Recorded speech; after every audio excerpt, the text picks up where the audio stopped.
Indian IT companies में last कुछ months में काफ़ी करेक्शन दिखा है, specifically large cap IT services company, जिसमें टीसीएस, इन्फोसिस, एचसीएल टेक और विप्रो जैसे लार्ज कैप स्टॉक्स काफ़ी करेक्ट हुए हैं। इन चारों कंपनीज ने अपने Q1 FY27 के रिजल्ट डिक्लेयर किए हैं कुछ दिनों पहले। तो hello investors, welcome to Yadnya investment academy. मेरा नाम है शैलेश जहागीरदार और हम करेंगे detail result analysis of this 4 large cap IT services companies. तो इस वीडियो में हम देखेंगे कौन सी कंपनी की ग्रोथ स्ट्रांग रही, किस कंपनी ने डील विंस जीते, एआई के बारे में कंपनीज की क्या कमेंट्री है और मार्जिन्स कैसे थे, ओवरऑल एक रिजल्ट कैसा था Q1 का, ये जरूर हम देखेंगे। आगे जाने से पहले मैं आपको बता दूं, हमारी वेबसाइट investYadnya.in पे डिस्काउंट चल रहे, कूपन कोड रेड यूज़ करके आप 60% डिस्काउंट ले सकते हो हमारे इंडिविजुअल मॉडल पोर्टफोलियोज पे। तो सबसे पहले अगर हम समझेंगे तो अगर आप देख सकते हो तो पिछले 6 मंथ्स में कंपनीज ने काफ़ी ज़्यादा करेक्शन आया है।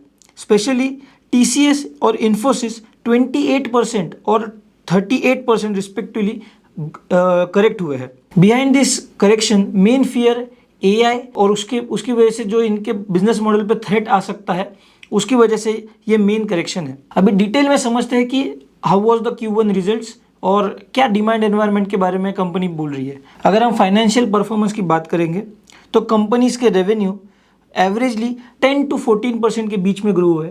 लेकिन जब हम आईटी कंपनीज की बात करते हैं तो हमें कांस्टेंट करेंसी ग्रोथ देखना ज़्यादा ज़रूरी है। Constant currency growth currency depreciation का इम्पैक्ट निकाल के ग्रोथ बताता है। तो अगर हम इसमें देखेंगे तो TCS was the best among this 4 companies, 3.2% constant currency growth दिया है। Eight the same time Wipro was more on a flattish terms, सिर्फ 0.9% का कांस्टेंट करेंसी ग्रोथ है ईयर ऑन ईयर। अगर हम मार्जिन्स की बात करें, EBIT मार्जिन्स की, तो TCS was 24%, Infosys again 21%, HCL tech 16.9% और Wipro was 16%। Overall all of the companies except HCL, सब कंपनीज ने ईयर ऑन ईयर बेसिस पे मार्जिन्स श्रिंक होते हुए देखे कंपनीज के मार्जिन्स में। स्पेसिफिकली HCL का 56 बेसिस पॉइंट से मार्जिन ग्रो हुआ है। इसके रीजन हम आगे देखेंगे कि क्यों मार्जिन्स ग्रो हुए कंपनी के स्पेसिफिकली फॉर HCL। अगर हम नेट प्रॉफिट की बात करें तो net profit again for TCS it was 8% year on year growth, for Infosys 12%, Wipro was the slowest growth again in this among this large caps, only 1% growth for net profit. HCL tech Guru by 20%। तो अगर हम margins पे बात करेंगे overall companies की, अगर हम TCS की बात करें तो मैनेजमेंट ने कहा है कि 170 बेसिस पॉइंट्स का इम्पैक्ट आया है ड्यू टू सैलरी और wage hikes and new labour code की, जिसकी वजह से सैलरी एडजस्टमेंट्स हुए थे। At the same time 40 basis points का टेलविंड मिला है ड्यू टू करेंसी डेप्रिसिएशन। तो ओवरऑल मैनेजमेंट ने कहा है कि जो उनका 25% का बैंड है वो at the end of this year FY27 तक वो ज़रूर हिट करेंगे, ऐसा उनका मानना है। क्योंकि मैनेजमेंट ने कहा है कि जो सैलरी और वेज हाइक के इम्पैक्ट्स होते हैं वो फर्स्ट क्वार्टर में वो ले लेते हैं ताकि वो एक अच्छे मार्जिन्स पे ईयर एग्जिट कर पाए। लेकिन उन्होंने मेंटेन किया है कि उनका aspirational band of EBIT is 26 to 28%। अगर हम सिर्फ इन्फोसिस की बात करें तो quarter on quarter 20 basis point से मार्जिन इंप्रूव हुए, लेकिन ईयर ऑन ईयर जो है वो हमने देखा 30 बेसिस पॉइंट से उनके मार्जिन्स को गिरे हुए थे। मेनली ये quarter on quarter growth currency benefits और उन्होंने एक प्रोजेक्ट मैक्सिमस करके प्रोजेक्ट लॉन्च किया था टू इम्प्रूव देयर एफिशिएंसी, उसकी वजह से उनके मार्जिन्स बढ़े। मैनेजमेंट ने गाइडेंस रिटर्न किया है कि 20 to 22% जो उनका बैंड है EBIT का, वही FY27 में कंटिन्यू होगा। अगर हम बात करें HCL टेक की, 16.9% उनका रिपोर्टेड EBIT मार्जिन था। तो अगर हम रिस्ट्रक्चरिंग कॉस्ट उनकी एक्सक्लूड करें, रिस्ट्रक्चरिंग की वजह से उनका EBIT मार्जिन 16.9% था, अगर वो एक्सक्लूड करें तो 17.5% उनका EBIT मार्जिन था। मैनेजमेंट ने अपना जो गाइडेंस है of 17.5% to 18.5% of EBIT margin वो अभी भी कंटिन्यू रखा है। मैनेजमेंट ने कहा है कि फॉरेक्स गेन्स, प्रोविजंस और जो लोअर रिस्ट्रक्चरिंग एक्सपेंसेस है उसकी वजह से मार्जिन्स में ये इम्पैक्ट आया है, जिसमें 39 बेसिस पॉइंट्स Q-on-Q और 56 basis points year on year जो मार्जिन्स में एक्सपांशन हुआ है वो ये रीजंस की वजह से हुआ है। अगर हम बात करें EBIT मार्जिन्स की ऑफ विप्रो, तो more than 100 basis points 120 basis points से उनके मार्जिन्स गिरे हैं। वो mainly due to wage hikes और लार्ज डील्स के रैंप अप्स हुए थे इनके Q1 में, और कुछ एक्विजिशंस और AI इन्वेस्टमेंट की वजह से उनके मार्जिन्स डाउन हुए। मैनेजमेंट ने कहा है कि वो फोकस्ड है to get 17 to 17.5% margin band, जो इनका एक गाइडेंस है मार्जिन्स के लिए। अब हम जब आईटी कंपनीज को एनालाइज करते हैं तो उसमें टीसीवी डील्स या फिर टोटल कॉन्ट्रैक्ट वैल्यू और डील्स कितने मिले हैं, ये भी एक इम्पॉर्टेंट की मैट्रिक्स है जिससे हम फ्यूचर रेवेन्यू या फिर डिमांड एनवायरनमेंट कैसा है वो असेस कर सकते हैं। तो अगर हम इसमें ओवरऑल बात करें तो इन्फोसिस और विप्रो इनके ही सिर्फ टीसीवी डील्स थोड़े नेगेटिव थे। उसमें specifically Wipro was the slowest, जिसका 32% ईयर ऑन ईयर से टीसीवी डील्स गिरे हैं। अगर हम डिमांड एनवायरनमेंट की बात करें तो TCS got 1% year on year growth in TCV deals, 9.5 billion की उनकी टीसीवी डील्स थी। अगर हम टीसीएस की बात करें तो मैनेजमेंट का कहना है कि ऑर्डर बुक हेल्दी है, लेकिन large deals ramp ups, geopolitical uncertainty की वजह से और प्रोजेक्ट डेफरल्स की वजह से स्ट्रॉन्ग ग्रोथ नहीं आ पाई है। स्पेसिफिकली कंज्यूमर, मैन्युफैक्चरिंग और कम्युनिकेशंस, ये सेगमेंट में थोड़ी वीकनेस दिखी थी। अगर हम इन्फोसिस की बात करें तो मैनेजमेंट ने कहा है कि उन्होंने सिलेक्टिव कॉन्ट्रैक्ट्स में एंट्री ली है, क्योंकि एआई की वजह से जो प्राइसिंग है वो बहुत कम्पिटिटिव हुई है, तो उन्होंने सिलेक्टिव जिसमें मार्जिन अच्छे हैं ऐसे ही कॉन्ट्रैक्ट्स में एंट्री ली है। तो इसमें एक पॉजिटिव बात यह है कि 61% ऑफ टोटल जो लार्ज डील्स है, टीसीएस इन्फोसिस सिर्फ लार्ज डील्स अब डिक्लेयर करता है, तो टोटल लार्ज डील्स के 61% आर नेट न्यू डील। तो सिर्फ पुराने प्रोजेक्ट्स का रिन्यूअल नहीं है, तो नए डील्स भी इन्फोसिस ला रहा है। अगर हम HCL टेक की बात करें तो 33% ईयर ऑन ईयर ग्रोथ है टीसीवी डील्स में, जो सिर्फ न्यू डील्स का डिक्लेरेशन देता है HCL टेक। HCL टेक का मैनेजमेंट कहता है कि पोलराइज डिमांड एनवायरनमेंट है फिलहाल मार्केट में, जिसमें AI लेड और AI एनेबल्ड सर्विसेज अच्छे खासे ग्रो कर रहे हैं, और जो ट्रेडिशनल IT सर्विसेज है उसमें थोड़ा कॉन्ट्रैक्शन दिख रहा है।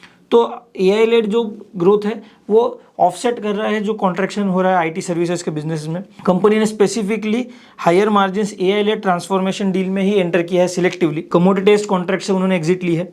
अगर हम विप्रो की बात करें तो again 32% year on year D growth है टीसीवी डील्स में। उसका मेन रीज़न है longer decision cycles, deal slippage, जो कुछ डील्स थे वो थोड़े पोस्टपोन टाइप हुए हैं, और slower discretionary spend by clients. तो ड्यू टू जियोपॉलिटिकल अनसर्टिनिटी जो क्लाइंट का डिस्क्रिशनरी स्पेंड है टुवर्ड्स आईटी और the tech of the business, तो वो कम हुआ है। एआई रिलेटेड अगर हम कमेंट्री देखेंगे तो टीसीएस के मैनेजमेंट का स्पेसिफिक कहना है कि due to AI led transformation और एआई की वजह से जो प्रोडक्टिविटी गेन जो होती है वो कस्टमर को पास ऑन करनी पड़ रही है।